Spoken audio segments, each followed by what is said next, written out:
Hey everyone, welcome back to my channel Scale Up. In this quick tutorial, I will show you how you can turn off messages effect on iPhone.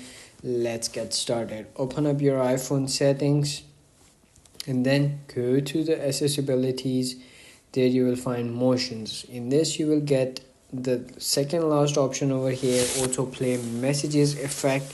To turn this off, you will never get any message effect, or like some of the autoplay message effects you will never get. So once you click on that, it's gonna be turned off, and that's mean your autoplay messages effect is off. So that's how you can do it. If you found this video helpful, don't forget to like my video, subscribe my channel Scale Up, and also drop me a comment for more tips and tricks videos. Thanks for watching. See you in the next video. Have a nice day. Bye bye.